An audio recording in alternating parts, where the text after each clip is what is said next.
Trucker Dump, episode 149. Today's main topic is job hopping. How much is too much? Stay tuned.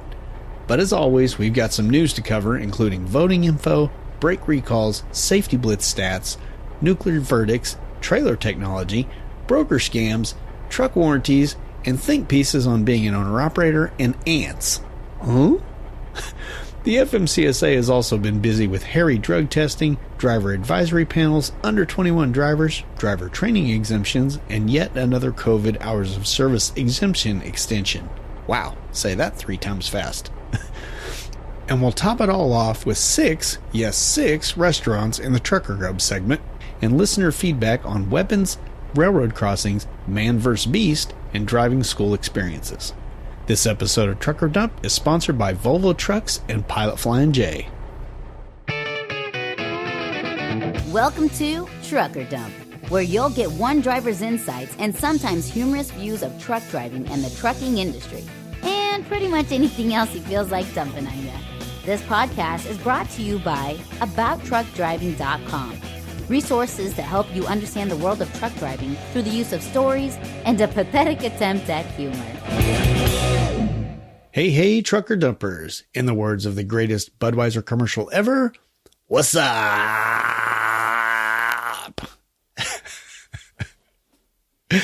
For those of you new to the show, my name is Todd McCann. I'm a 23-year trucker. I'm a blogger. I'm a podcaster. I'm a freelance writer when somebody wants to pay me to do it. And I'm also the author of 2 trucking ebooks. One is called How to Find a Great Truck Driving Job, and the other is called Trucking Life. Both of them are available at Amazon Kindle, iBooks, on my website, abouttruckdriving.com. Actually, on the website, you can get 50% off on that. But get 2 books for the price of 1. Woohoo, what a bargain. So anyway, we have got a jam-packed show today, so I'm going to quit jacking around here and get on with it. Although I do have to make one statement that is very, very, very important. For those of you who listen to the show quite a bit, well, you know how much I like to nitpick about my audio. I'm always talking about things that you can hear in the background, and I get people writing me email that says, shut up about it, we can't hear it, quit talking about it. Well, you know what? Finally, I've been vindicated. If you remember right, in the last episode, I was talking about the thunder that was outside, and it was really freaking loud.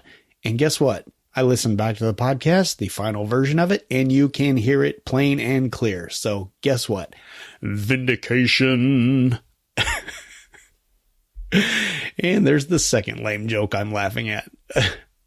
All right. Anyway, let's get on with it. Like I said, going to be a jam-packed show. Of course, we're going to start off with a crap ton of news. And yes, crap ton is an official measurement by the Ways and Measures Committee. Number 3. All right, this first news story is from overdriveonline.com. There'll be a link in the show notes. Oh, yes, link in the show notes. Gotta always explain that. If you have a podcast app, just swipe left or right. You'll see links to everything that I mentioned in the show. Or if you do not have a podcast app and you're listening on the website or whatever, well, if you're listening on my website, abouttruckdriving.com, you are actually looking at the show notes in the blog post, but you can do that also. As always, though, I would recommend a podcast app if you do not have one. Apple has one pre-installed called Apple Podcasts. And if you're on an Android phone, probably the best thing to do is just search for the Google Podcast app. And that's a pretty good one, too. So anywho, like I was saying, the first story is probably the quickest one I'm going to cover, but it also is definitely the most important thing that will be said on this podcast. Okay, most of you are Americans. So it is our responsibility to vote, right? If you don't vote, you don't have a right to complain about the person in office. Okay? Just remember that. Well, overdriveonline.com wrote this article, and it is all about how to vote absentee or vote early if your state allows it. Now, again, 50 states here. We're going to, unless you're Obama, then there's 57 states. Anyway, I'm kidding. Democrats, I'm kidding. I know that was just a slip of the tongue.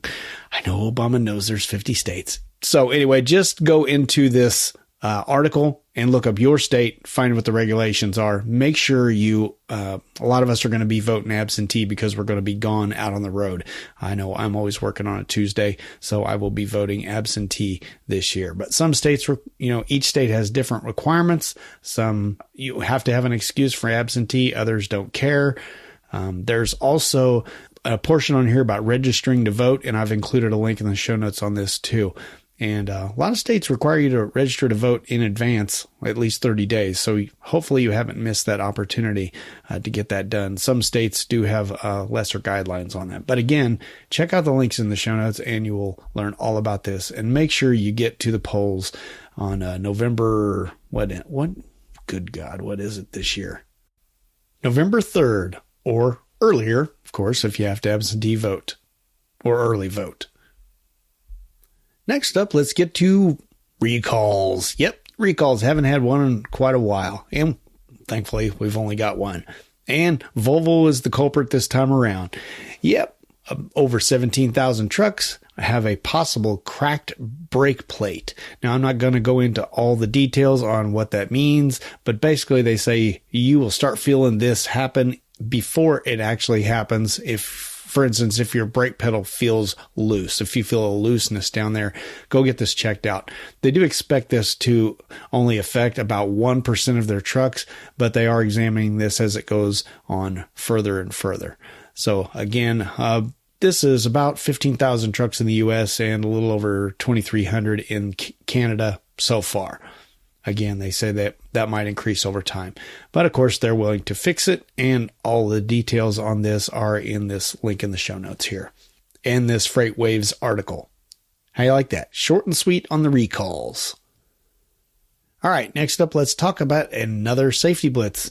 Only this time, thank God, there's not actually another one, but we're just going to talk about some results of it. September 9th through the 11th, they had the CVSA had their road check just recently. Hope you made it through that just fine and unscathed. But this one here was another one from the CVSA, which stands for Commercial Vehicle Safety Alliance. This was Operation Safe Driver Week, and it happened back in July. So we got the results of this. Apparently they were really focused on speeding, catching, just general safe driving, but they were really focusing on speeding. They said they issued over 14,000 speeding citations to passenger vehicles and 11,000 some warnings. So yay for that. All of us truckers, we know how that works. Those cars speeding around us like we're standing still. But us truckers didn't get away scot-free either. They got about 2,300 of them, wrote citations and gave 3,400 warnings. So that was nice of the cops to let us off on a lot of warnings. Basically, the top 5 traffic enforcement citations that were given to commercial motor vehicles were speeding or driving too fast for conditions, failure to use seatbelt, failure to obey traffic control device, I guess that means a stoplight, using a handheld phone or texting, or improper lane change. The only one that kind of surprises me about that one is the seatbelt. Do we really have that many truckers out there that still aren't wearing seatbelts? I thought that the industry had kind of gotten over that, but whatever. I guess it's your choice. Your ticket, your death, your choice. So anyway, there's not much really more to talk about this article, except for the fact that, just kind of giving you some numbers here. And I do like this blitz a lot better than the other ones, because the other ones just focus on trucks in general. They just focus on trucks. And you know what? We're not the big problem out here on the road. It's the four-wheelers. So Operation Safe Driver Week nails everybody. And that makes me very happy. If you're interested in this, check out the link in the show notes. This article is from Transport Topics, which is ttnews.com.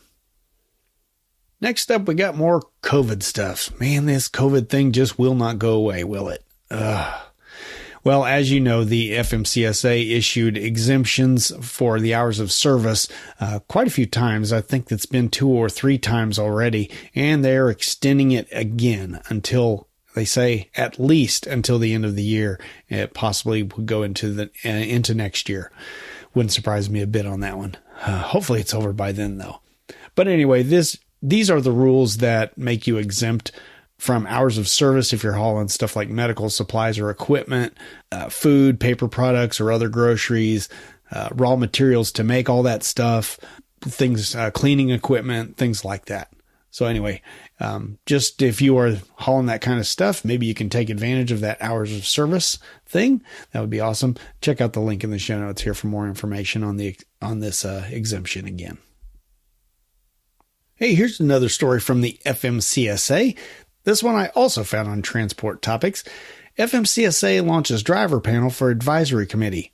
Let me first just say it's about friggin' time.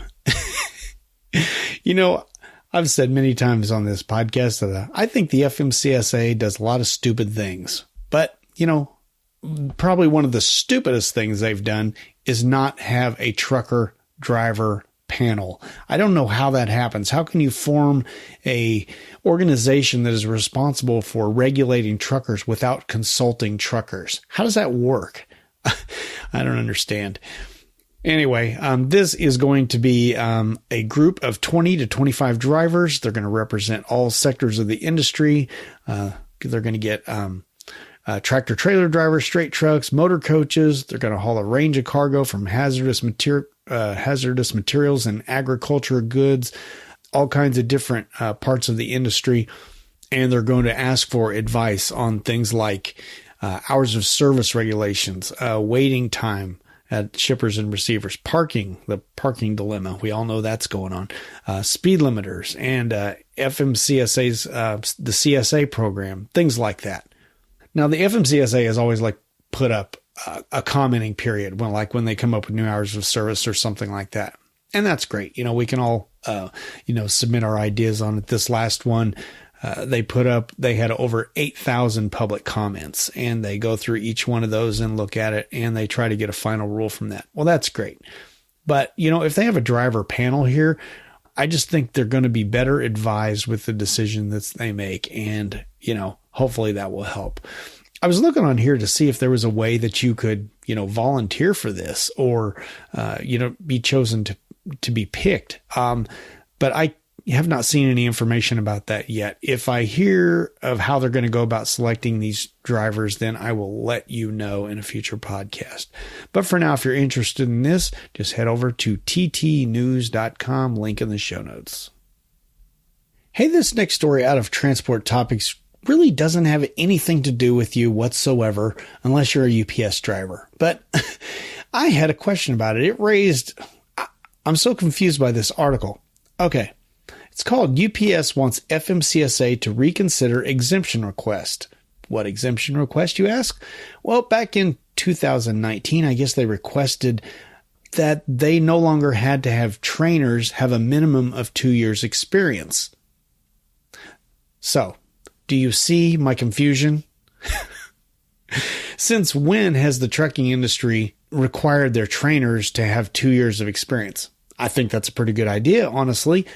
One minimum. But, you know, we all know that there are companies out there right now who are putting people through school, and as soon as they're out of school, they're getting in a truck. Maybe 6 months later, maybe they wait that long. They're training somebody else or to somebody else's. You know, it's bizarre, and I don't know how that's even possible, but it happens all the time. So the question I have for you, hopefully you will know the answer to this because I'm baffled by it, is why do they need an exemption to have the driver instructors have less than 2 years of experience?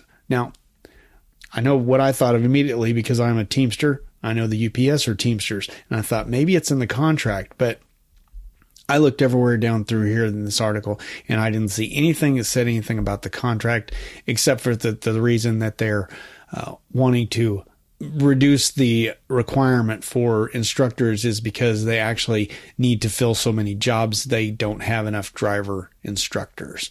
And so they're thinking if they lower the standards, they'll get more driver instructors involved. Anyway, like I said, this isn't really important at all unless you work at UPS. So if you have an idea of what's going on here, why does UPS have to require their driver instructors to have 2 years of experience, but lots of other companies can There seems to be no guidelines whatsoever. Please write in and tell me what I'm missing here. truckerdump@gmail.com is where you want to write. And just write it, or you can send me a voice memo through that same address. That's truckerdump@gmail.com. Come on, somebody who's smarter out there, which is pretty much all of you, write in and tell me what I'm missing. All right, next up, we are coming back to a topic that we have covered numerous times on the Trucker Dump podcast. This one is called FMCSA Proposes Under 21 Driver Pilot Program. Found this one on freightwaves.com.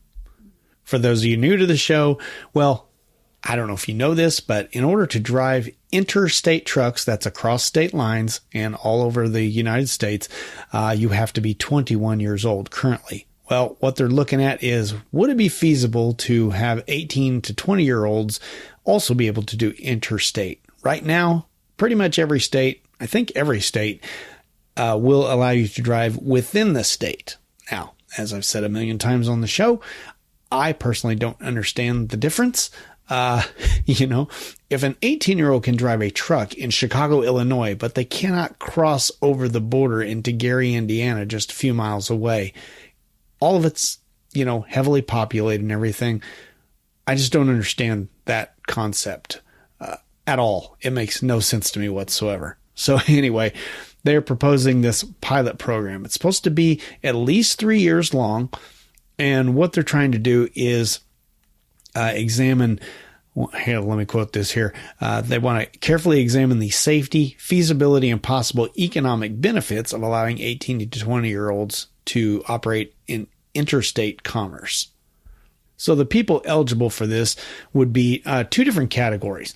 The first would be 18 to 20-year-old CDL holders who operate a commercial motor vehicle in the interstate commerce while taking part in a 120-hour probationary period and a subsequent 280-hour probationary period under an apprenticeship program established by an employer. Wow. So 120 hours, and then after that, another 280 hours under an apprenticeship program. That's interesting. That's way more training than any of us got, right? Okay.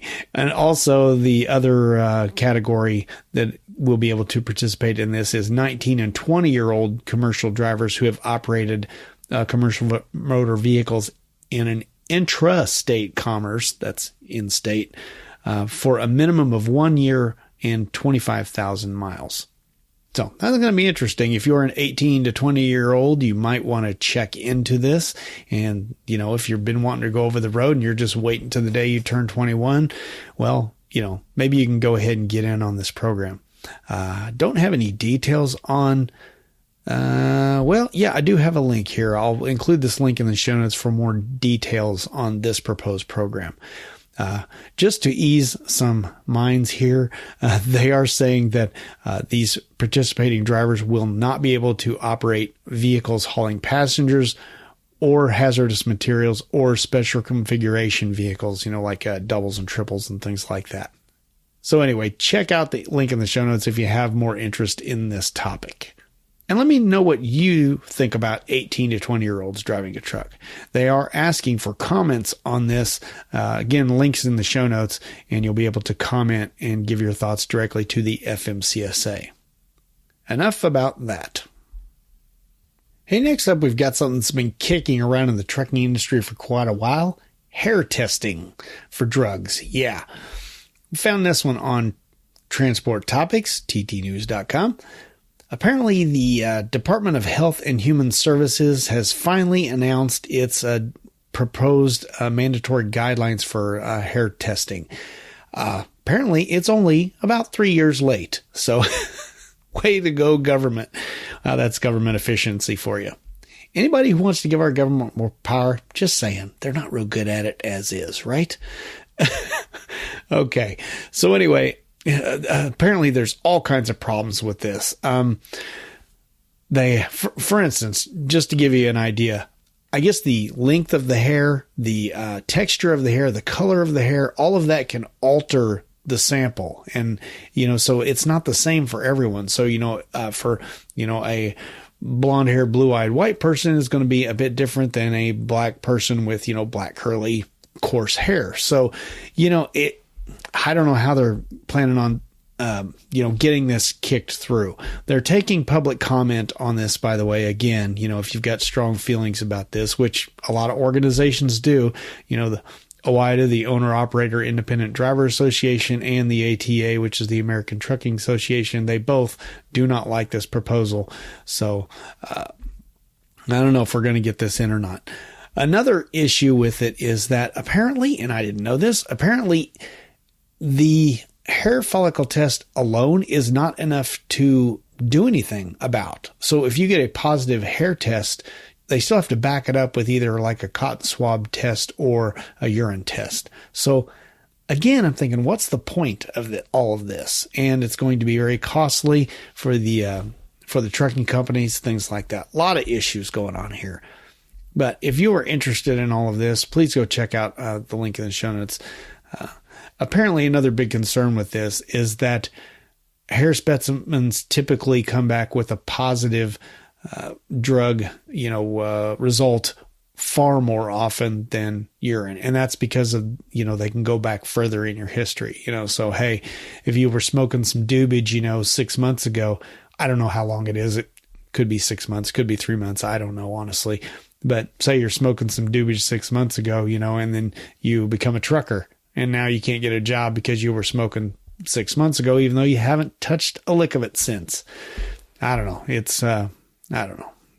I'm not a big fan of this, but if you've got strong feelings on it, go leave your thoughts on it. They are looking for them, and they're asking for it for the next 60 days. They say after the publication in the Federal Register, which they have not posted what day that will go in yet, at least not that I'm aware of. But I would get over there if you can. Check out the link in the show notes here, and you can learn more information about this. Hey, this next article may not affect you either, but I thought it was really cool.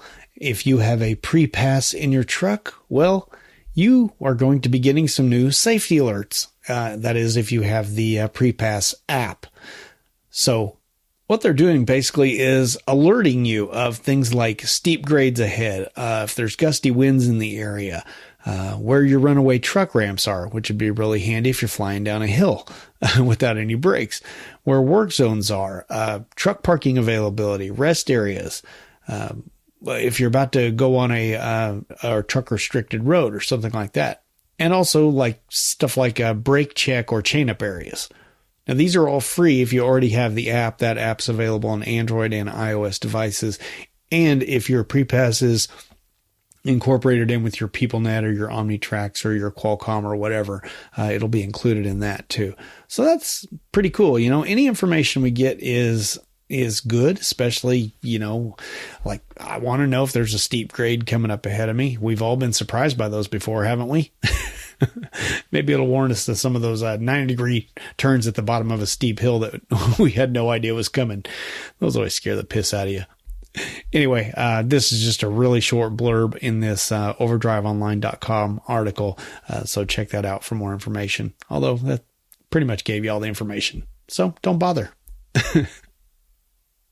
For this next one, I'm not particularly interested in legal stuff. I don't know if you are or not, if you just skip over those stories in the news when I talk about them.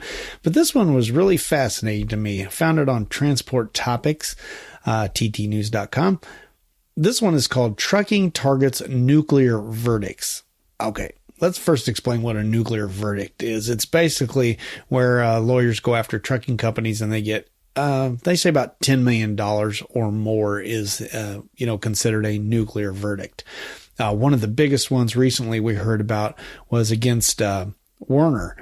I reported it here on the podcast. If you'll remember right, this one happened somewhere down in Texas. It was a Houston jury that made the decision, and they charged $89.7 million to Werner in a civil case. Now they didn't win the criminal case, but they got this in a civil case. So basically Werner was found not guilty on a criminal level, but, still in civil, they got to pay. And I don't understand that. And if you'll remember right, what happened was there was a family that crossed over the median and crashed into a Werner truck on the opposite side of the road and apparently doing nothing wrong. And he was still, $89.7 million for the surviving members of that family. So, okay, sad for the family, I get it, but how is this the trucker's fault? How is this the trucking company's fault? And Werner is appealing that verdict, so good for them.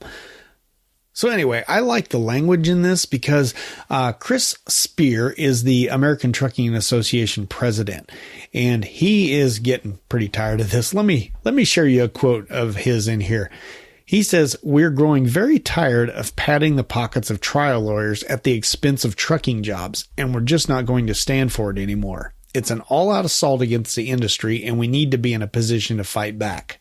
He goes on to say they have won some local fights, like on the state level in Louisiana, Iowa, and Missouri. I'm not going to get into they go into a little bit of the things that they're winning in these states if you're interested in that, but I'm not really going to hit on that. But anyway, this is really staggering.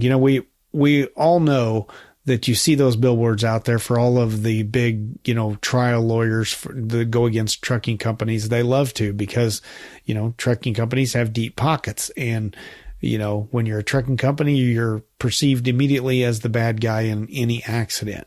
So they say the average jury verdict in trucking trials increased from $2.3 million to $22 million from 2010 to 2018. That's a jump of 967%. So they just know what they're doing here.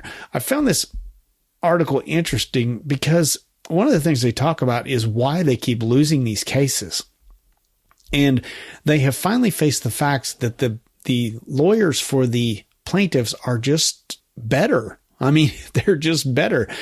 What they're doing, and again, they're realizing this is happening. The trucking company lawyers are going in with all these facts and figures and why we aren't at fault because this happened, and it's a fact. This is what happened. But the other lawyers are not doing that. They're pulling the heartstrings. They are going for the emotion, all the damage done to this family or the person involved or whatever. And they're tapping into the emotions of the jury. And that is what keeps winning it. So the trucking lawyers are going to start, twisting their tactics around and trying to go in after that too, saying, hey, when you hurt trucking companies like this, you're hurting all the hardworking truckers who work for them. Great idea. I hope this pans out, and I hope they get this reduced because, it's only going to get worse. We've had that legislation recently where they're trying to up the amount of minimum liability insurance that a trucker has to carry. I don't remember what it is. I think it used to be like $500,000 or something like that, and now it's going to be, they want it to be $2 or $3 million. Can't remember.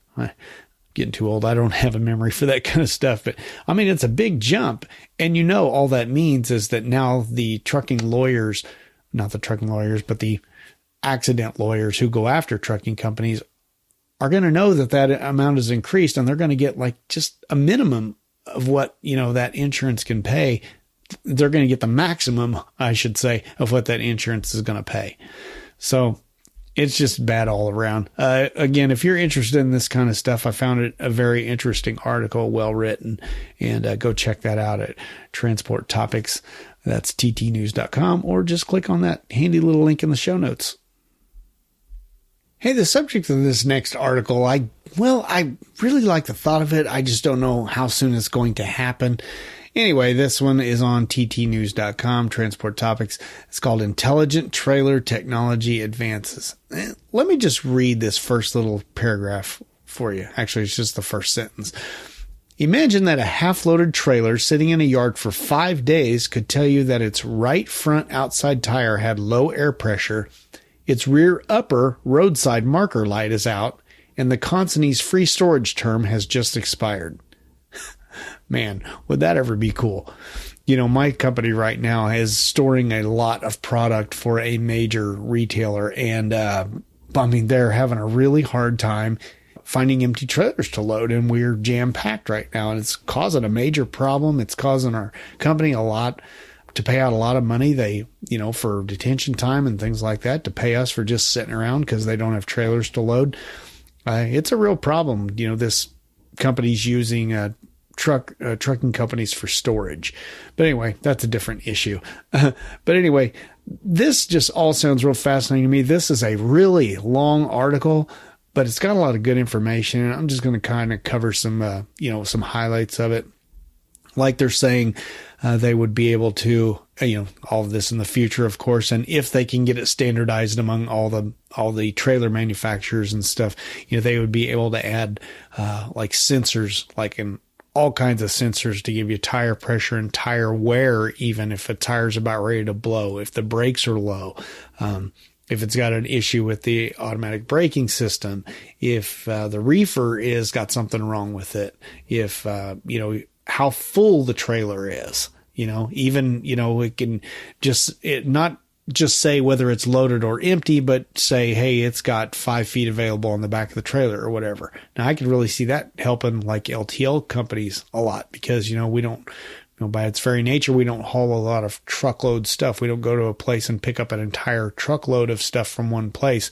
We have lots of, little 2 or 3 pallets here getting thrown on our trailer with another 2 or 3 pallets or one pallet from a certain place. And so, usually like our company, when we get done loading a trailer, they will, they'll ask how many feet are left on the back of the trailer. Well, that's all fine and dandy, but half the time you forget and you go, 20 it could be 30, you don't know. So anyway, things like that, could really help the industry.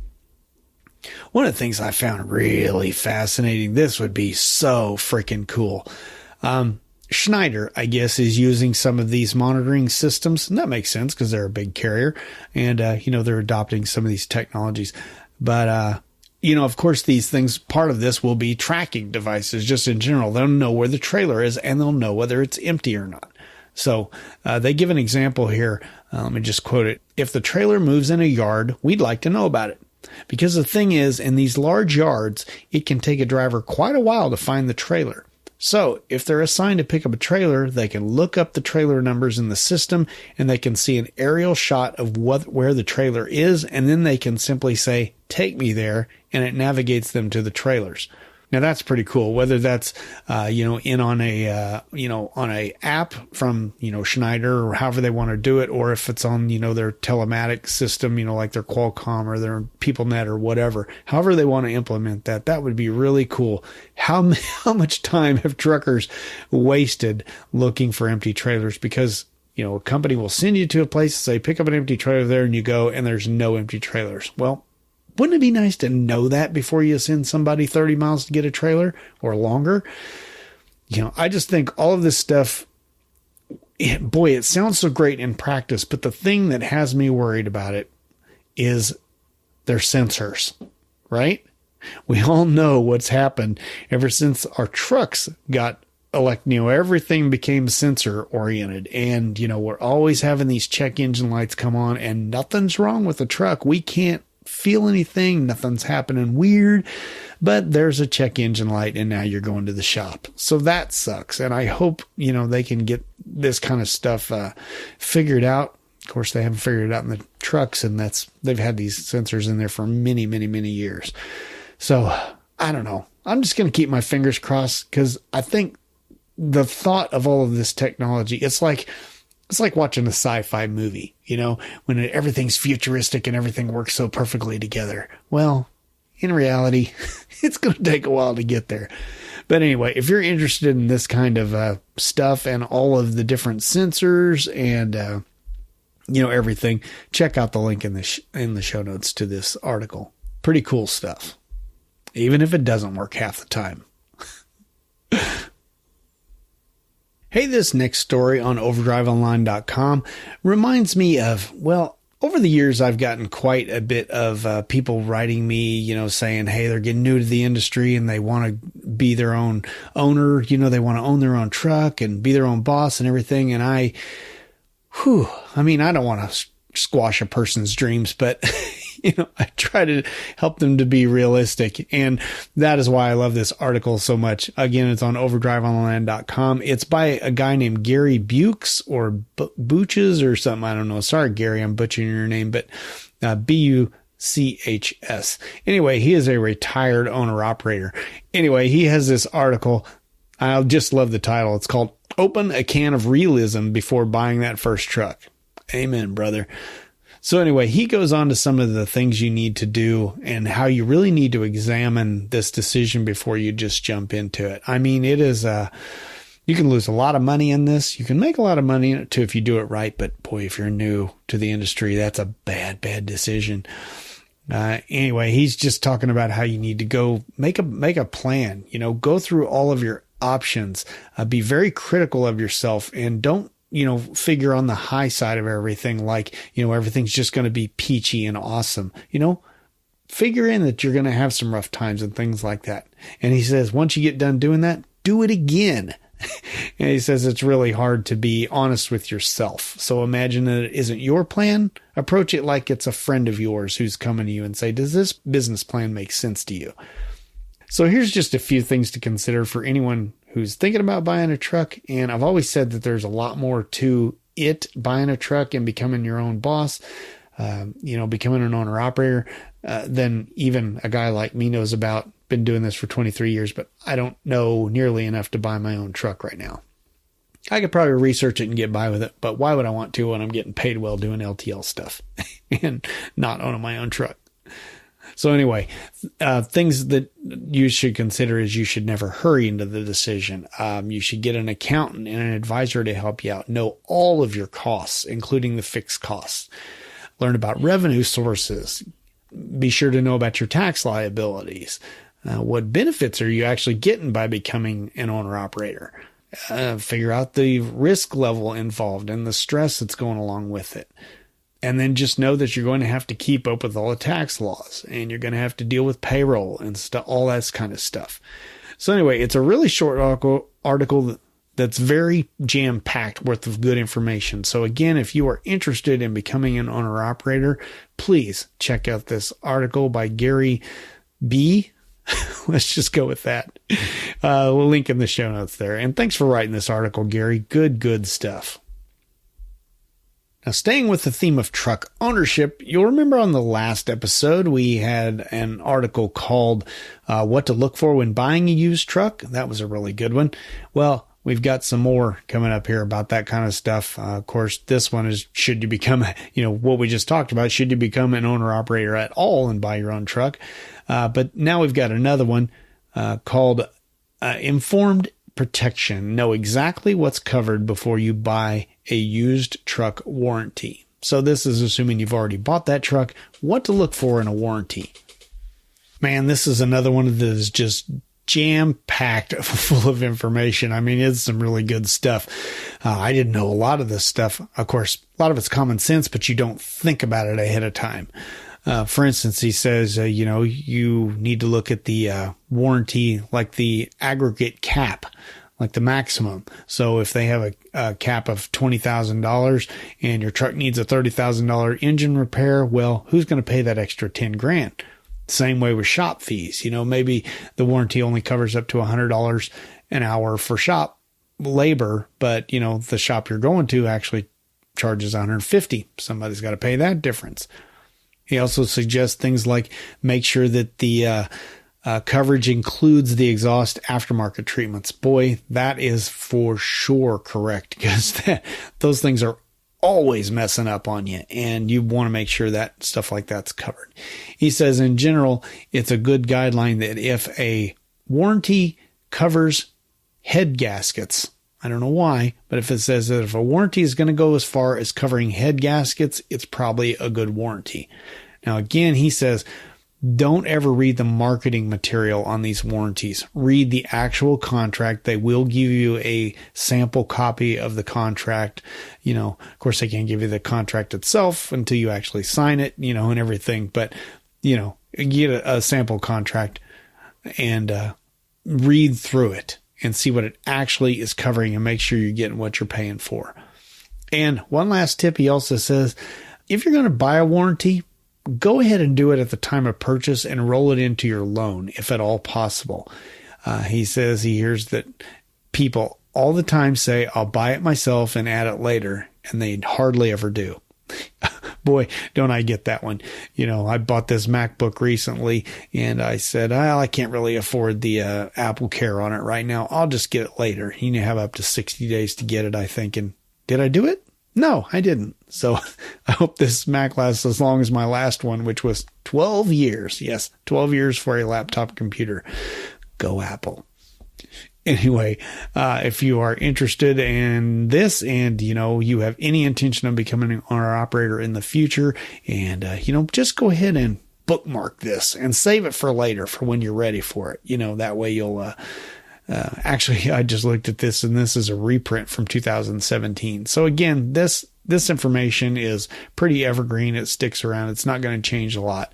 So, flag this, make sure you have this information when you're ready for it. Great stuff at overdriveonline.com. That one was written by James Gillette. He always writes good stuff. And again, James, sorry if I'm pronouncing your name wrong. Yeah, I got 2 more news stories to cover. This first one, I am not going to get into the details on it. Well, I know I've said that 100 times and then I spend 10 minutes talking about something. So anyway, I swear I'm not going to on this one. This one is from overdriveonline.com. It's called Growing Broker Carrier Identity Theft Schemes Reaping Millions.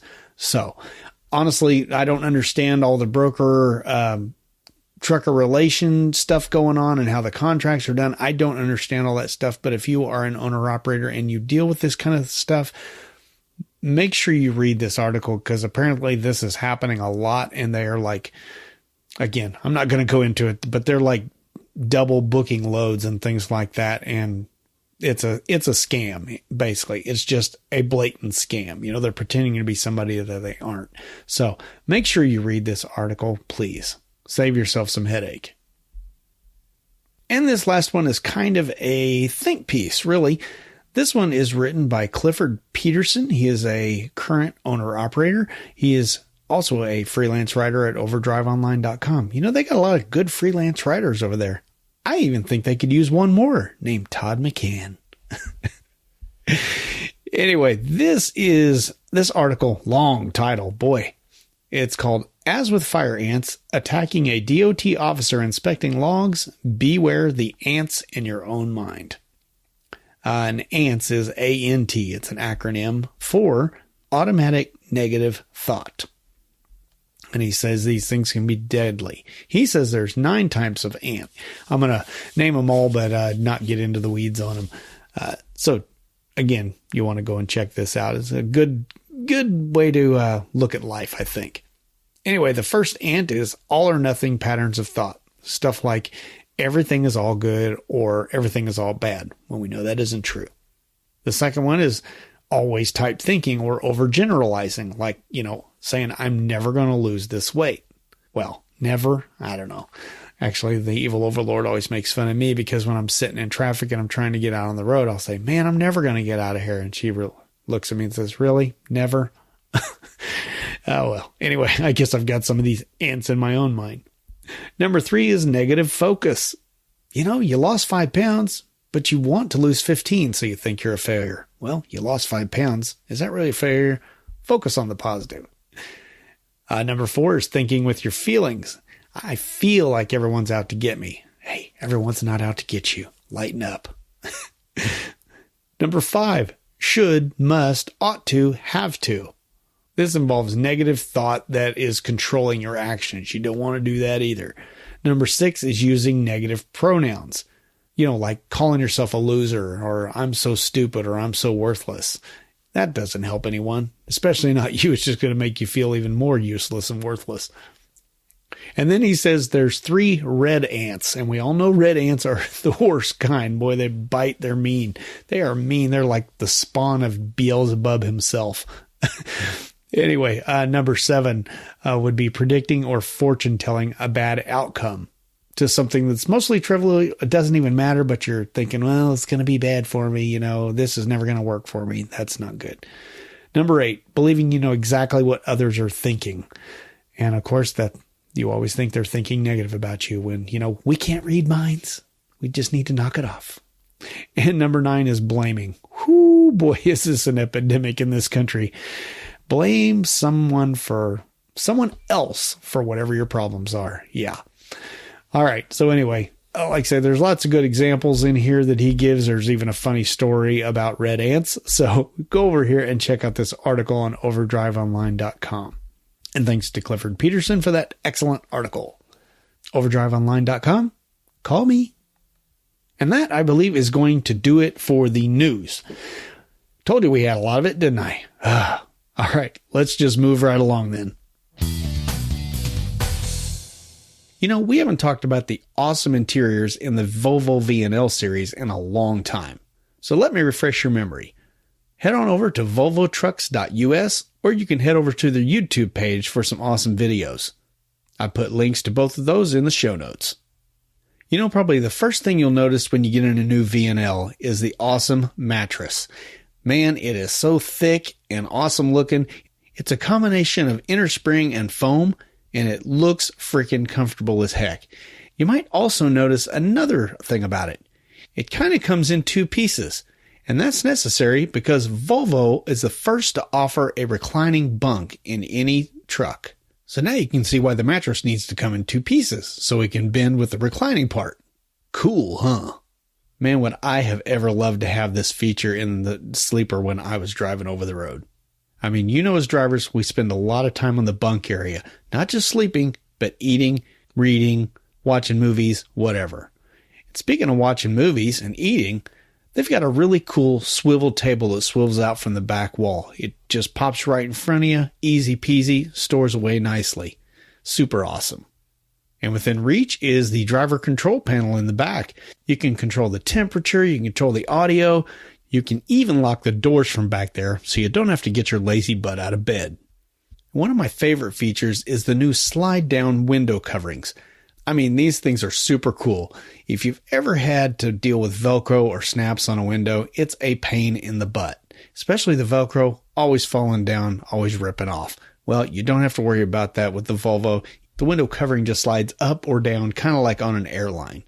It's super handy. So hey, again, if you haven't watched these videos, go check them out. That cab looks so freaking comfortable, it's unbelievable. So head on over to volvotrucks.us and check it out. And again, I'll have links in the show notes to Volvo's website and some awesome YouTube videos. Thanks to Volvo Trucks for sponsoring this episode of Trucker Dump. Give us a bottle of your finest champagne, 5 shrimp cocktails, and some bread for my brother. What's that? Sushi. Sushi? Boy, some chicken wings have really hit the spot. This is a tasty burger. Don't play with your food, eat it. It's time for Mega Trucker Grub. Hey, if you remember right, in the last episode, we spoke with Canon Brian about his job in the oil fields, and I also told you that he had submitted a Trucker Grub. Actually, 6 locations in one quick Trucker Grub. So, I guess we better just get on with it. Take it away, Canon. Hey all, this is Cannon coming at you from Dallas, Texas right now, where I'm sitting waiting on a receiver to decide to find a door for me. So I figured I would do y'all the honor of blessing you with not only 1 or 2, but 6 different trucker grubs that I have found out there. I finally decided to record something for y'all. So here it goes. First one is Tacos El Zarape at the Pilot in Ontario, Oregon. They share a parking lot. You can park right there at the Pilot, decent amount of parking, and walk over to Tacos El Zarape. That's at the exit 376A on Interstate 84. Tacos El Zarape is Mexican food, pretty decent food, cold beer, pretty decent priced. I think I spent $35 there last time I went there, and I know at least 4 or 5 beers, so I highly recommend that. Next one is the Sherry's Diner at the TA in Troutdale, Oregon. Sherry's is a chain restaurant, but it's only in the Northwest, and they're known for their pies. When I went there, I got the salmon meal and a cheesecake pie, which I highly recommend. I think when I was there, I think they have over 30 different pies you can get. And they're pretty decent priced. A little pricier than your average truck stop diner, but you could get in there and get a decent meal for less than $20. Next one up is the Ranch Hand Trail Stop at Multiplier, Idaho. That's on US 30. Truck stop is a mom and pop truck stop with a huge dirt parking lot. Any time of day you'll be able to find parking there. They have a 24-hour diner inside. Got really good food and really decently priced. When I went there, I got the chicken fried steak breakfast meal. That was a chicken fried steak, 2 eggs my way, coffee, hash browns, and toast. And with tip, the whole meal cost me $15. Next one is Lefty's Barbecue. That is beside the Pilot Truck Stop in Crossville, Tennessee, at exit 320 on Interstate 40. When I went there, I got the shredded brisket sandwich. That's really good. Lefty's is a little pricey. I think that sandwich meal cost me a little under $15, but I highly recommend it. And they're quick. So if you want to get something that's a little bit better than your average truck stop grub, you could park there at the Pilot, walk over to Lefty's, get you a good brisket sandwich, and be back on the road in less than 30 minutes. Another truck stop is the Stockman's Truck Stop in St. Paul, Minnesota. That is exit 64A on Interstate 494. They do have paid parking there, but the time I went there, I stopped in, I got a shower and a meal, and I didn't get charged for parking. I think they only charge for overnight parking. I got the fish and chips, which is a really good meal. I recommend eating it sooner than later. I picked it up and then got down the road, and my chips got a little on the soggy side. But other than that, everything was good, and it was also very decently priced. I think that meal cost me less than $15 as well. My final place that I recommend is the Alamo Sinclair in Alamo, Nevada on US 93. They have a breakfast counter, which opens up, I believe, at 7 a.m. They can do all kinds of hot food, such as burritos, sausage biscuits, stuff like that, which are decently priced. They have truck parking, and they have a large shoulder across the highway from them where you can park without being bothered. But the thing I really like about the Alamo Sinclair is they are open 24 hours. They have truck parking. And it's not just a truck stop. It's also a grocery store. So you can stop in there at any time of night, and you can actually go do your grocery shopping right there, and you're less than 40 feet from the truck. So I highly recommend that as well if you find yourself on US 93. So that is everything I've got. That is 6 recommendations. So hopefully y'all can take advantage of those. Y'all have a good day or good night whenever you're listening to this, and keep on keeping on with it. Later. And the new world record for most restaurants in one Trucker Grub segment goes to Canon Brian. All right, everyone, calm down. Calm down. I said calm down. Silence! Seriously, Cannon, man, that's a lot of them, but man, it's quick, precise, prices, type of food they had. You covered all the bases. I do appreciate it. I have never eaten at any of these places, but I definitely would, especially that Sherry's restaurant. When you mentioned pie, specifically 30 kinds of pie, well, you kind of had me right there. I think you also mentioned hash browns in that one. You know, the thing I like most about hash browns is that the fact that the evil overlord doesn't pronounce it right. I don't know where she got this, but somewhere in her life, she decided to start emphasizing the wrong word. For instance, most people just say hash browns. She says hash browns. I don't know why. She's just weird. All right. I've tried to include links to all of these restaurants. Quite frankly, some of them are like Yelp or Facebook or something like that. So if you can't access them, I am sorry, but that's the way some of these restaurants operate. Just sometimes they only have a Facebook page. And if you don't have Facebook, well, you're kind of screwed. Anyway, thank you, Cannon, for writing in and, writing in, sending that audio comment, sending that Trucker Grub. Love it. Hey, if you are out there and you have a favorite restaurant that you can get to in a truck, do something very similar. Open up the voice memo app on your phone, record what you have to say, preferably in about 3 minutes or less, and send it to truckerdump@gmail.com. Hey, guys and gals. I'm sure by now you're all familiar with Push for Points. That's Pilot Flying J's points program that you activate in their app every month that helps you earn 4 points per gallon and get there fast. But for the month of October only, they're about to do something even more awesome. If you activate Push for Points in the Pilot Flying J app, you can now earn up to 5 points per gallon. Yep, you heard that right. 5 points per gallon. Well, that's one betting full, isn't it? And more points per gallon means you save more on all the things you need when you're out on the road. You'll save on all kinds of stuff in store, snacks, drinks, and fresh food. Plus showers and Wi-Fi. All the things that keep you trucking. Just make sure you get the Pilot Flying J app if you don't already have it installed.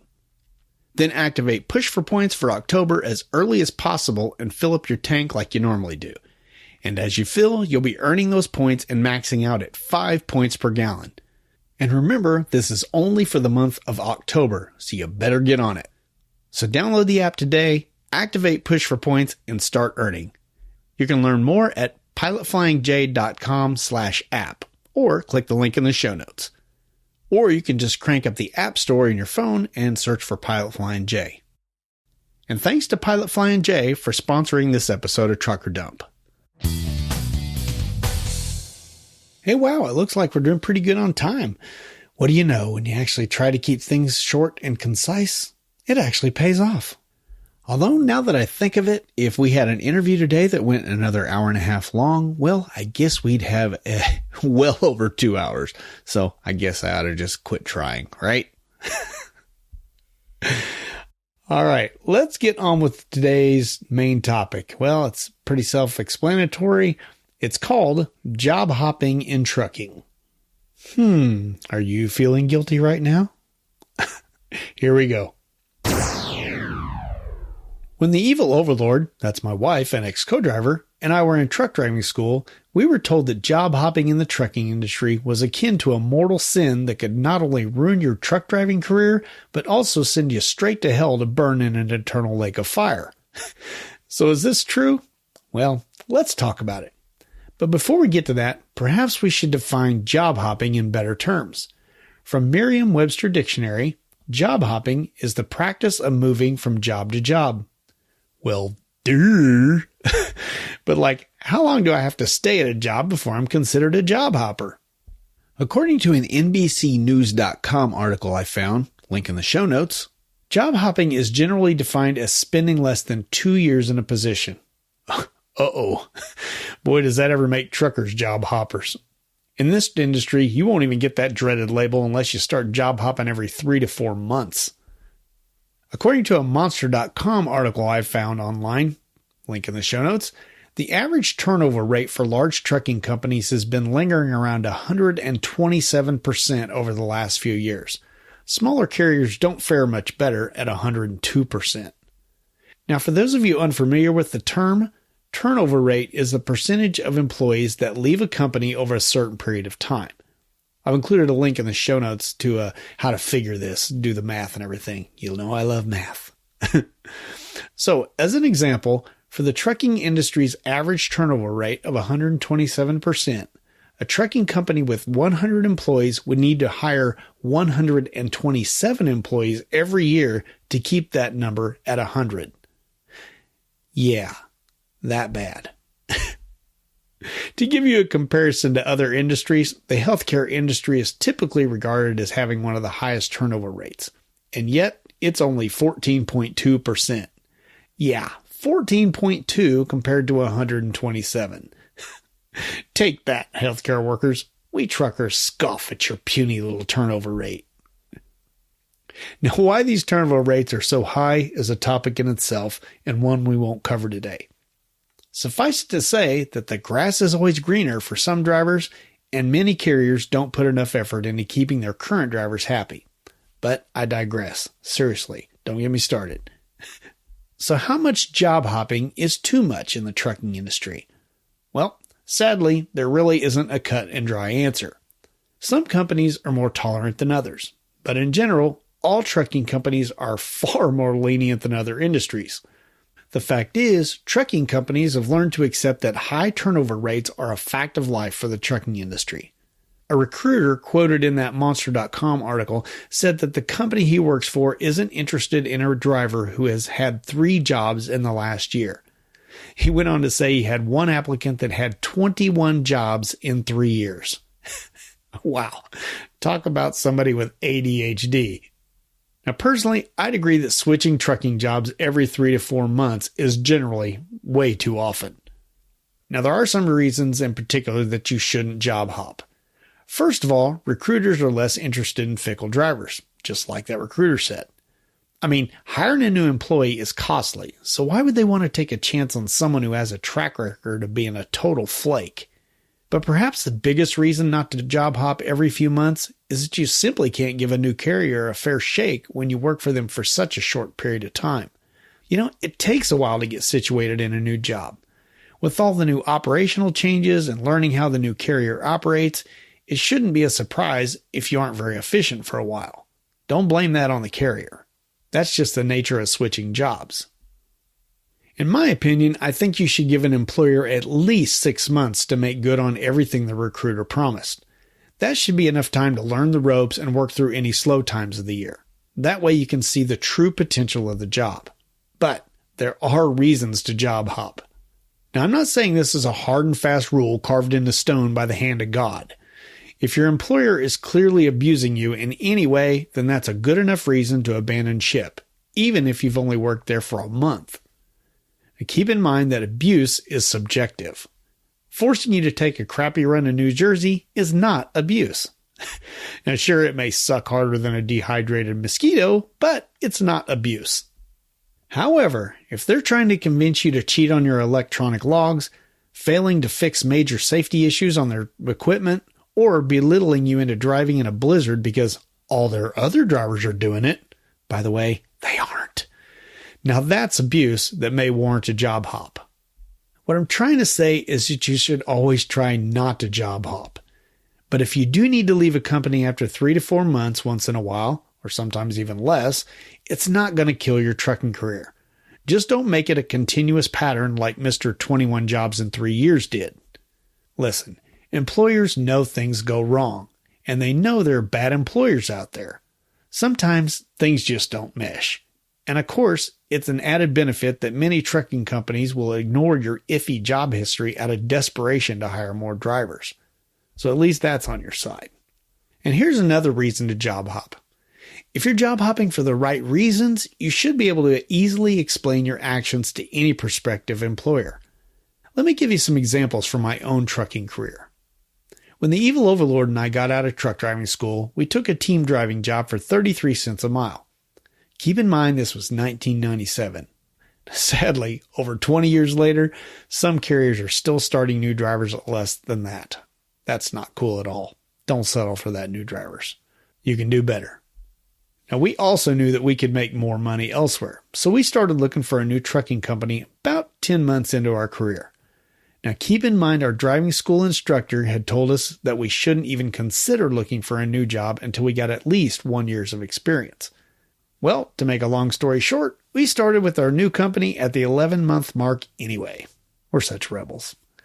Turns out they would have hired us around the 6-month mark if we had tried.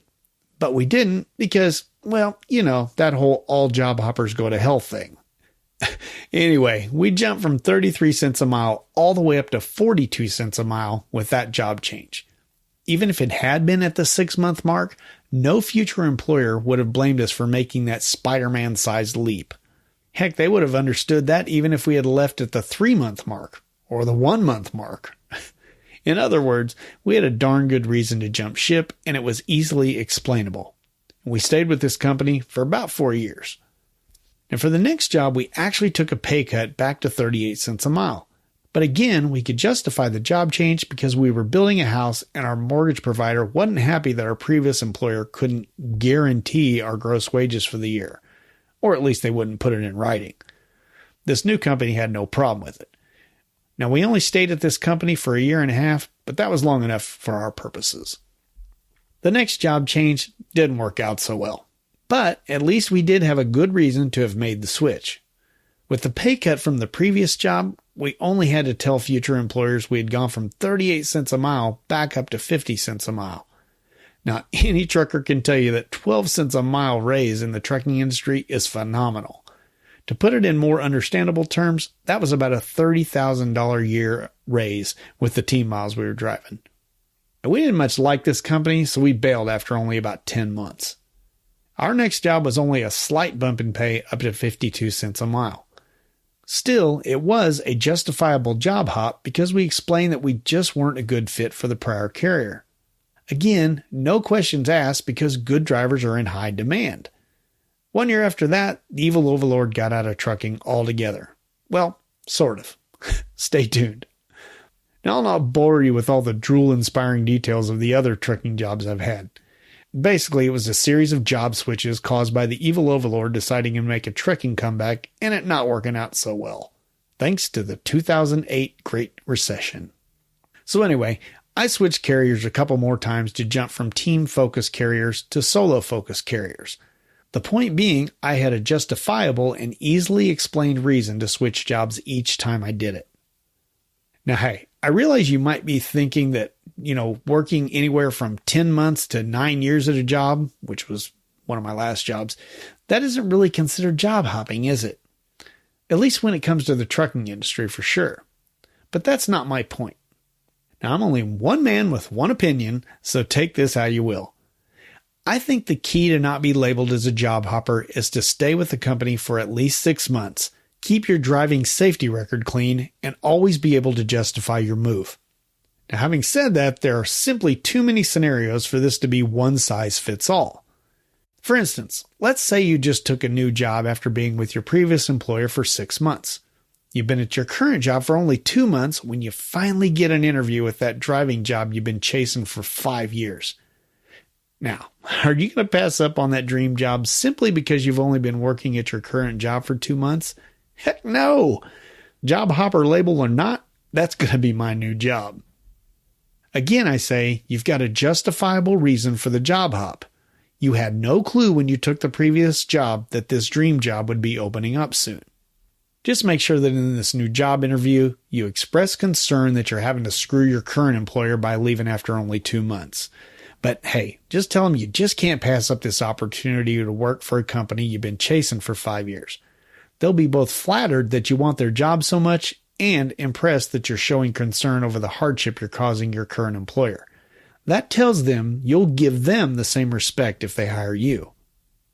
So to sum up, the easiest way to be labeled as a job hopper is to have your work history show a long line of jobs you only held for 3 to 4 months each, or worse. And even worse than that, you can't identify a good reason for quitting any of them. If you're jumping from one job that averages 2,500 miles per week at 50 cents a mile to another job for equal pay and benefits, then that's kind of hard to justify. Add a few more of those job hops in a row and you'll earn the title of job hopper. And no one really wants that, do they? I've heard it said that all you need to get hired as a trucker is a CDL, commercial driver's license, and a pulse. Well, that may be true for some carriers, but that's definitely not the case for the upper echelon of trucking companies who are far more picky. So do yourself a favor and don't ruin your chances at that future dream job by being a job-hopping flakeazoid. And if you have been so far, try to make a valiant effort to change that pattern by giving any trucking company at least 6 months before you jump ship again. Because you know what happens when you jump ship? You drown. And that's just no fun.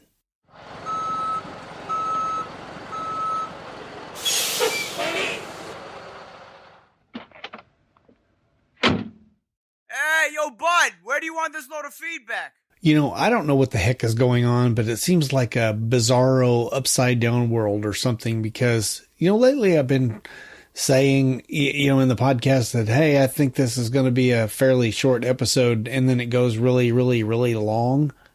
And today I said it's going to be really, really, really long, and it ended up being really, really, really short. So I don't know what the heck is going on, but oh well. That leaves some extra time for some catch up on a little bit of email. First up, I got to bump Frankie NC. He's a gas hauler. Got to bump him up in the queue here because, well, this information is just too darn good.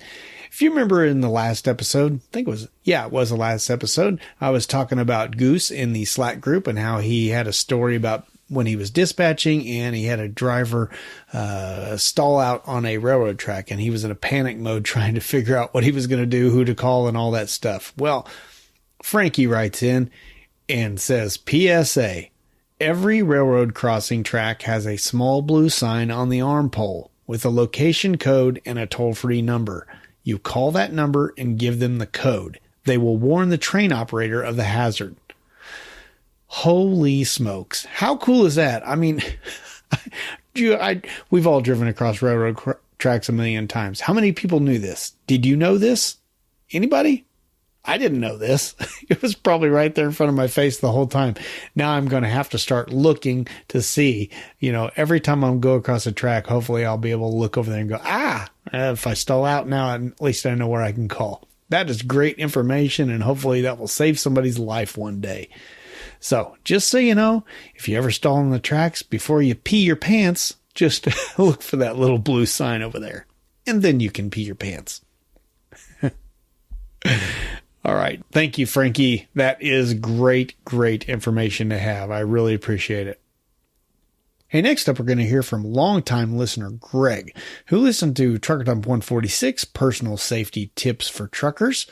Apparently, when he wrote this, he was sitting at the Loves in Boardman, Oregon, where it was very smoky as the fires are burning on the other side of the Columbia River in Washington on this Labor Day. Holy moly, Greg, that's spooky. Hey, at least you got a whole giant river between you and those fires, right?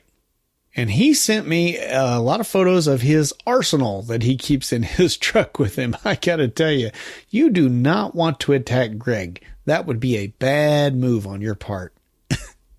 I mean, he has got, let's see, he's got a chain tightening tool that's a great big huge bar looking thing. He's got an aluminum baseball bat looking thing for thumping tires.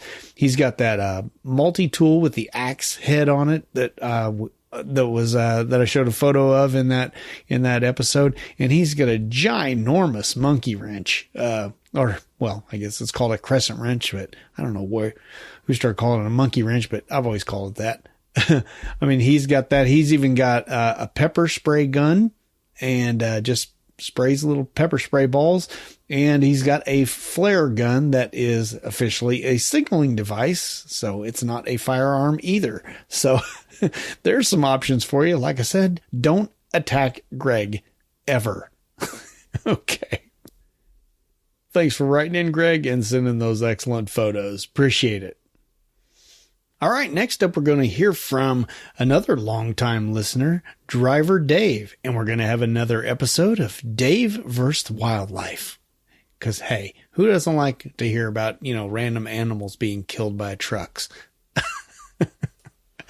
I'm joking. Don't send me your email, animal lovers. I'm an animal lover too, but sometimes it's just funny. Sorry. Lost half my listeners there. Anyway, Driver Dave writes, greetings, Todd. I see you have another episode up. I'll have to listen to that tomorrow. In the meantime, I have to report another wildlife faux pas. There was a bunch of them, a herd. No, a flock, I think. Certainly there was a quorum. Probably a union shop outfit. Anyway, they were swarming the road, pretty much heading to the right ditch. I was still navigating the road, slowing some, when two of the critters decided to go the other way.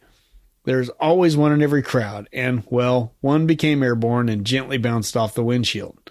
The other one headed leftbound and sort of didn't make it. Sort of? I saw a pile of feathers in the driver's side mirror. Yeah, same thing with the big brown eyes. Oh, did I mention they were turkeys?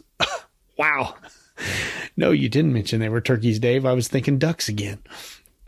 He says, I thought all turkeys had a mandate to stay within the Beltway at D.C. Well, you'd think. I wish they would. He says, so yeah, another environmental impact incident from Environmental Dave. No, they were young birds, not big enough to save for Thanksgiving. Seriously, stay safe out there. Between COVID and riots and whatever else, stay safe, Todd. God bless. Driver Dave. Well, God bless you too, Driver Dave, and all of you out there. Do stay safe. Things are getting nuts out there. Lots of crazy riots and everything going on. Oh, I'm sorry. Did I call them riots? I meant to call them peaceful protests. Sorry about that. My bad.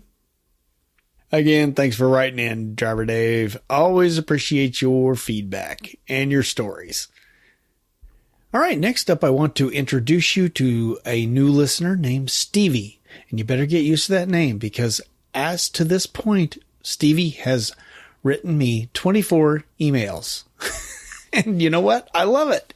It's great. She's doing the way I had kind of hoped people would do. You know, she went back and picked up from the very first episode and just, you know, when she thinks there's something she wants to comment on one, she just taps the link, sends it, and, you know, off we go. So I'm going to read like 3 real short ones from her today to get started on them. We'll be splitting these up over a course of time because they're still coming in. And again, like I said, Stevie, I love it. So thank you. This one she wrote on the very first podcast, which was called Sometimes You Just Need a Machine Gun. She just simply said, just found this podcast. Great stuff. Can't wait to get the rest of it. Well, I can tell, Stevie. Thank you very much. She goes on and writes about Trucker Dump episode 44, which was called The Split. I don't know if you remember this episode very well, but if you haven't, go back and listen to it. Episode 44, link in the show notes. Says, okay, I fell for it. You got me. But then I remembered I had heard an interview you gave on another podcast. Nice try, though. Ha, ha, ha. All I have to say about episode 44, Stevie, is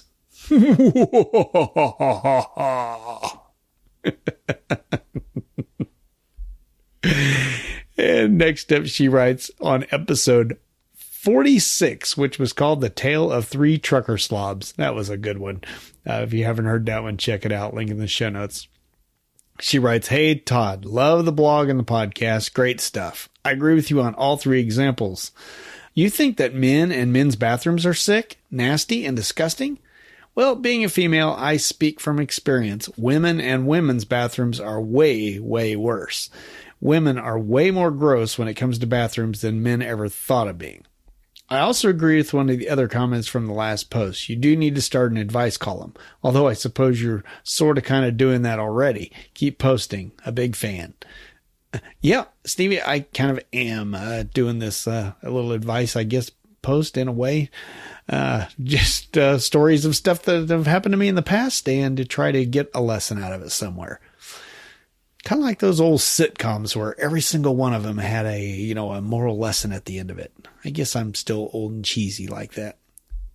Anyway, Stevie, about this women's bathroom thing, I never believed that either. I just always assume men are the disgusting pigs. Women are nice and clean. Well, the evil overlord told me the exact same thing many, many years ago.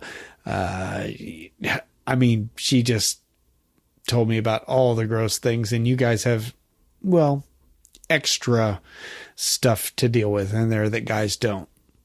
Let's just leave it at that. That's gross.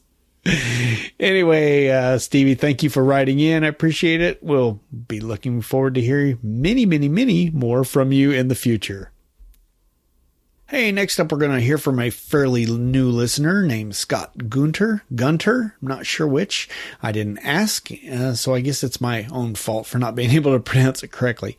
Scott is also a member of our Slack group. He joined just recently, so welcome aboard there, Scott. If you want to be a member of the Trucker Dump Slack group, just send me an email to truckerdump@gmail.com, or there's a link in the show notes right towards the very bottom about the Slack group and how to join.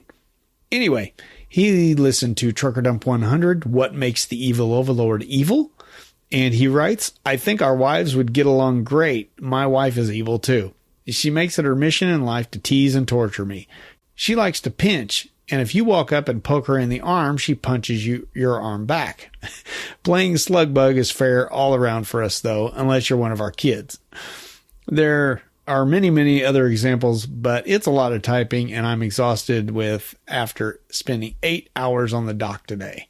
Ooh, 8 hours on the dock. That's always fun.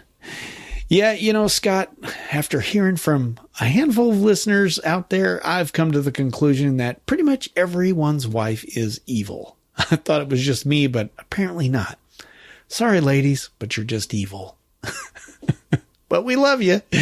Anyway, thank you, Scott. I do appreciate it. We have another one from Scott, and these next three actually are all about truck driving school. They are all about episode 147, which was called Be Careful Choosing a Truck Driving School. If you didn't hear that one, boy, what an experience. Anyway, let's start with Scott's. He writes, I can give you an opposite experience. I went to an amazing truck driving school. And the opposite he's talking about is we talked to C. Lopez in episode 147, and his trucking school was horrendous, just awful, the worst thing I'd ever heard. So if you're interested in how bad a truck driving school can be, check out that episode, link in the show notes. Anyway, let me start over again. He says, I can give you an opposite. I went to an amazing truck driving school. I was in the Army for 5 years, and as I was getting out, I went to the truck driving school that was on post. It was a 6-week school. Hey, so was mine, Scott. It's awesome. He says the first 2 weeks were all classroom, and then week 3, we focused on pre-trip, and then week 4, we all separated into groups of 4 and started practicing on the shifting course. I learned quick not to get too cocky. I was doing really good on my first time around and made a smart aleck comment saying, I got this now. And then my trainer laughed and asked if I wanted to hit the regular road since I thought I was doing so good. So my idiot self says yes, and I killed the truck 6 times at the first red light. Lesson learned. He says we got our CDLs at the end of week 5, and the whole last week was us learning to float the gears and drive over a pass we had in the city we were in. Thank you for the entertainment while I'm driving. By the way, I've been binge listening from episode 1 and just finished this one today, which was episode 147. Wow. That's awesome. The longer the school, like I said, the longer the school, the better, in my opinion. You just have more time to do everything. I mean, they spent the whole week 3 on pre-trip and then the whole week 4 just shifting gears. That's kind of the way my school was too. Now, the thing that really amazed me about this email, though, was his school spent the 6th week teaching them how to float gears.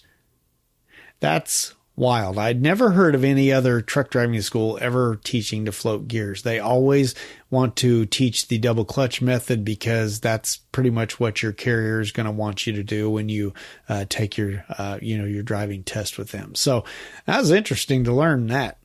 Anyway, I appreciate the email, Scott, and I appreciate you joining the Trucker Dump Slack group. And he's becoming active in there, and I love that too. Awesome. So let's hear from Todd R. next. Well, you got an awesome name, Todd.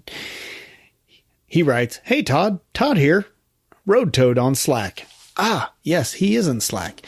He hadn't been very active. As a matter of fact, he goes on and says, I haven't been very active for the last number of months in the Slack room, but I have kept up with all the podcasts. I've only been driving for 18 months, and I thought that my training experience was poor, but it was nothing compared to what your guests shared.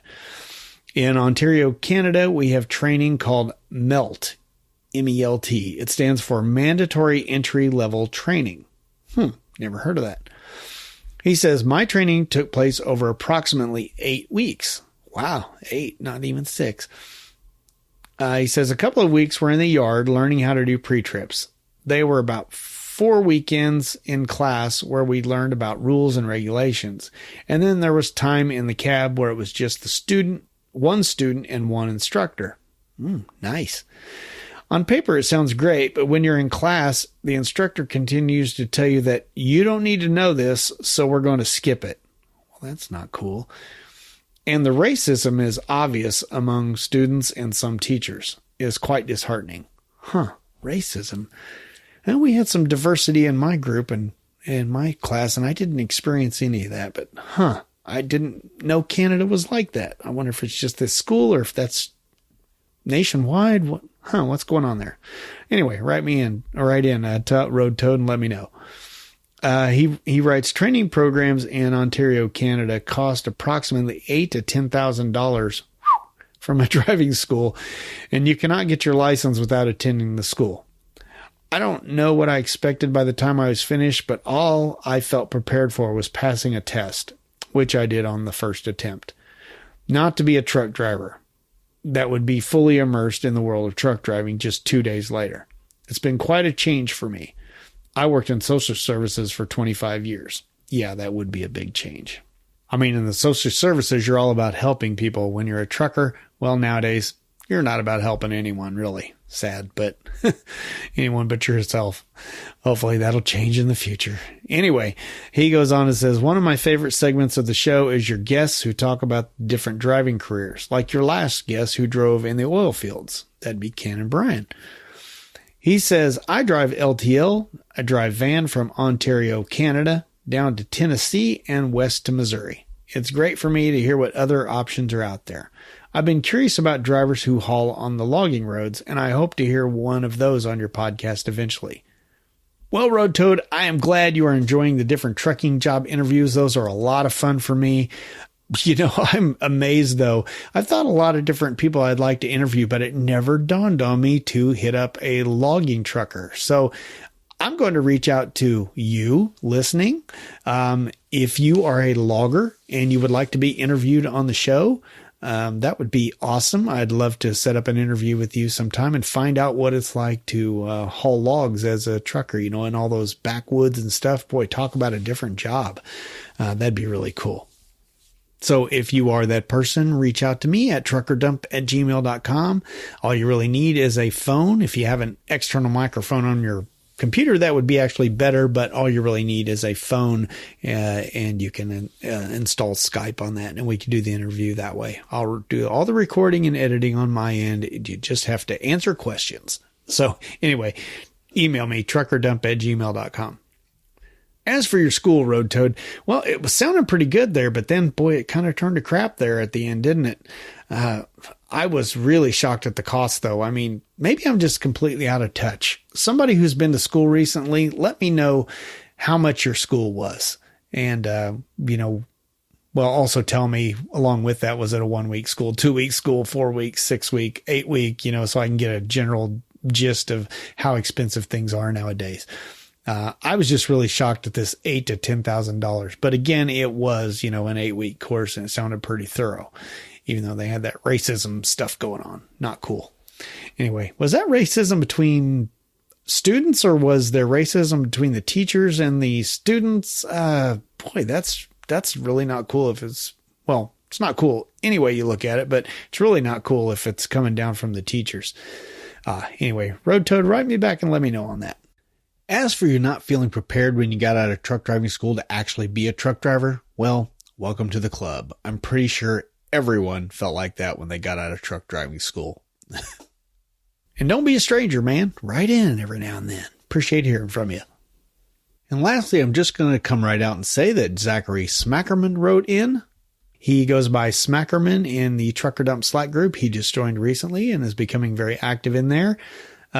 He wrote in and, he did write in, but he sent an audio comment, and fair or not, audio comments always get bumped up in the queue. So that's the way it goes.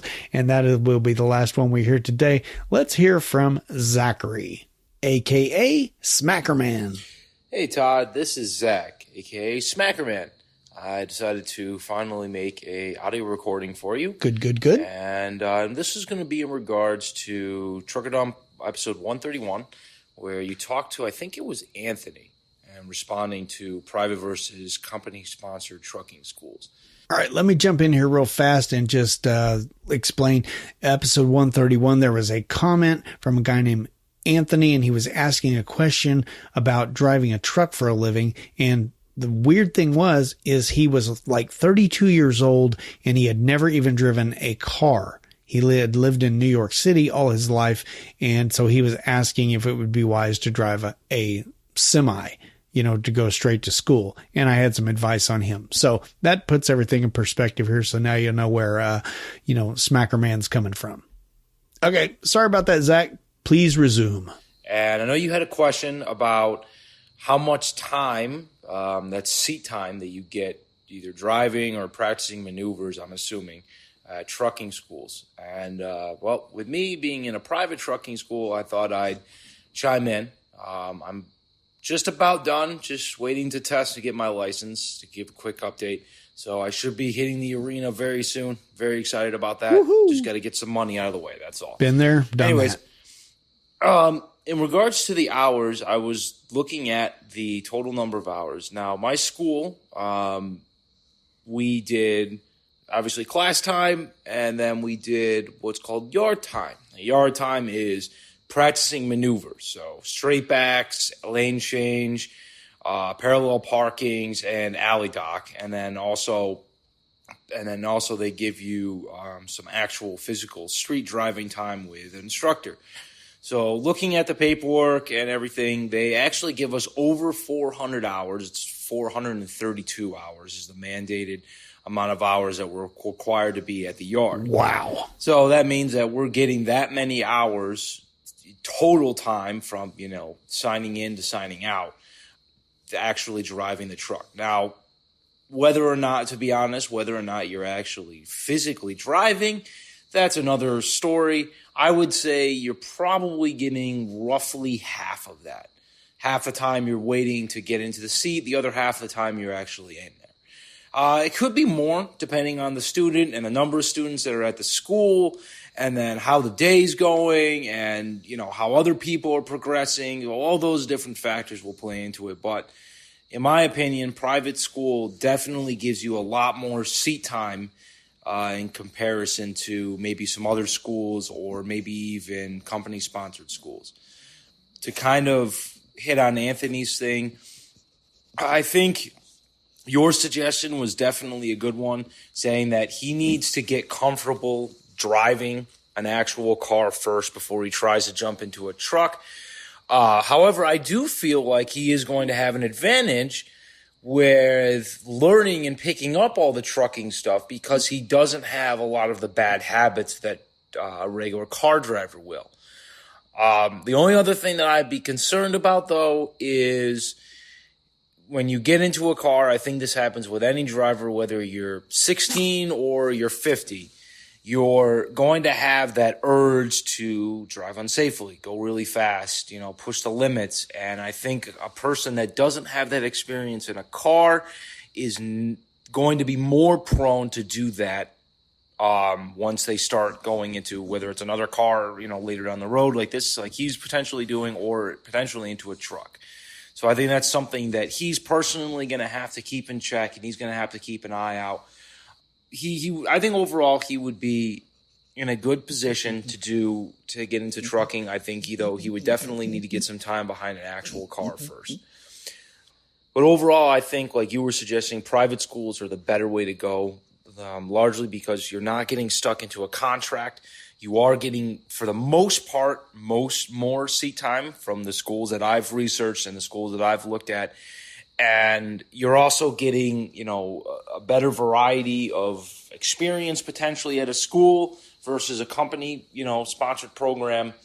And lastly, I think it's going to be a lot better because, most of your company sponsored programs are less than a month. Most of these places are usually like 2 weeks that you're actually physically learning all this stuff. That's a very, very short amount of time to be trying to get a permit, get your license, get everything together, and then get out on the road. Versus where your schools, most of them, from what I've been seeing, are usually about a month. Mine was significantly longer. That's partly because of COVID, but it's also partly because they're trying to train you and make sure that you're going to be successful. So just wanted to throw some 3 cents in. Sorry if this is a little bit longer than you wanted, and feel free to hack this up for any edits or fumbles or mumbles or anything like that. But hey, this is Smackerman, and talk to you again soon. Hope you like it. Well, I do like it, Smackerman, and there is no need to edit or cut anything up. It sounded great. I'm looking at your driving school here, and I'm thinking to myself, how, we both think that a private school is probably the best route if you can afford it, and of course they offer financing and everything nowadays. And there is the fact, too, like you said, that you're not stuck with a contract, and generally the schools are longer and you get more drive time and stuff like that. Now, the thing I have to question, though, is I think you said your school had a mandatory course time of 432 hours, I think is what you said, or 400 something. I have to question that. That seems really, really, really long. That's like 18 days straight if you went for 24 hours a day, so if you split that up over, as a 432 hours over an 8-hour day, that'd be 54 days of school. That just doesn't seem right to me. I'm not sure about that. Again, I don't even know that there are minimum guidelines in the industry. Maybe that's what your school set, as a mandatory for that course or whatever. But, I like I said, I don't think there is a minimum, because if there was, how could we do this 1 week and 2 week schools and stuff like that? Or, like Lopez in episode 147, he was like, there was no structure to that school at all. So, yeah. Anyway, I don't know how that works. If anybody has any solid information on this, like exactly what the standards are nationwide, I have not spent a lot of time looking for it, and every time I think I'm going to do it, I forget to do it. So if somebody would love to do that research for me, I would love you. So if you can find information on, what's a requirement for trucking schools and how long, if there's a specific time behind the wheel and stuff like that. Again, I don't think there are any standards in the industry, and I think that's part of the problem with the training programs that we have in place today. But regardless, Smackerman, I'm glad you are a member of the Trucker Dump Slack group, and I'm glad you're writing in and enjoying the podcast. I appreciate the audio comment. Love those. I hope to get more from all of you in the future, because, hey, who doesn't want to hear somebody else's voice on the podcast? Who wants to just hear my annoying voice grinding in your ear for 2 hours? Nobody wants that.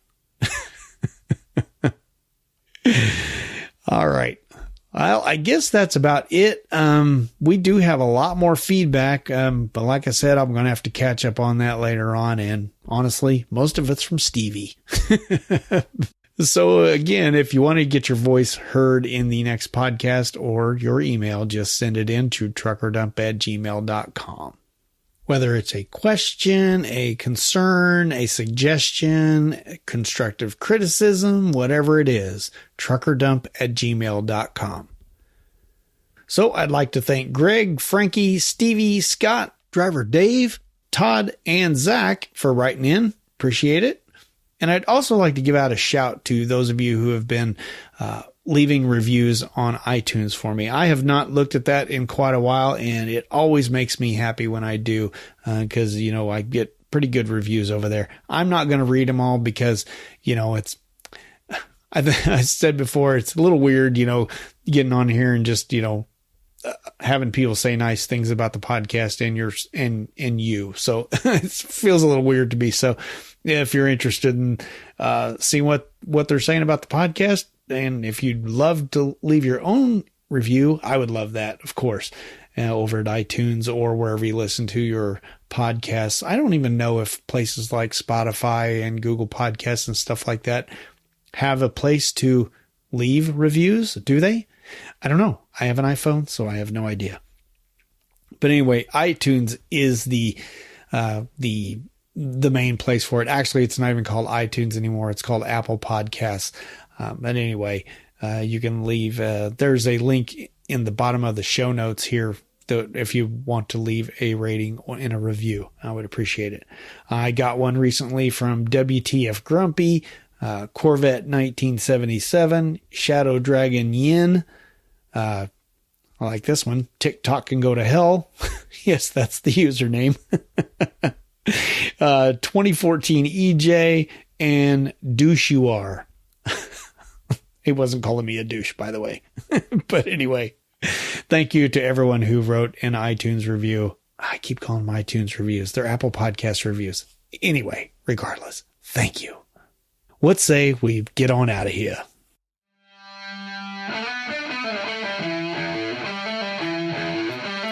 So, what are your thoughts on job hopping? How do you define job hopping? Are you a job hopper? And if you are, can you share a story of being passed up for a job because of it? Or maybe it hadn't affected your job searches at all. Either way, write in and let me know at truckerdump@gmail.com. You can find everything I do, including the show notes, contact info, and the awesome 50% off ebook combo at abouttruckdriving.com. And hey, if you still haven't told a friend or colleague about the podcast, well, I'd certainly appreciate you putting in a good word and helping them get subscribed in your favorite podcast app. Thanks. And as always, thanks for listening. So until next time, drive safe and stay out of my way. Hey guys and gals, by sure. What is by sure? Hey guys and gals, I'm sure you're all. All right, let's. All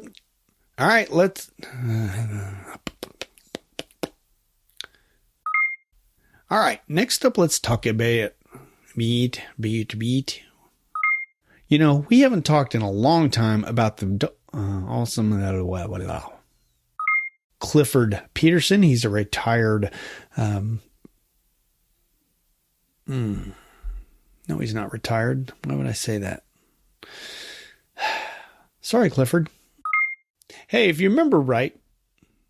Well, apparently I don't remember right. Ugh. Send it to truckergrub@gmail.com. No, don't send it there. That's not an actual email address. Where the heck did that come from?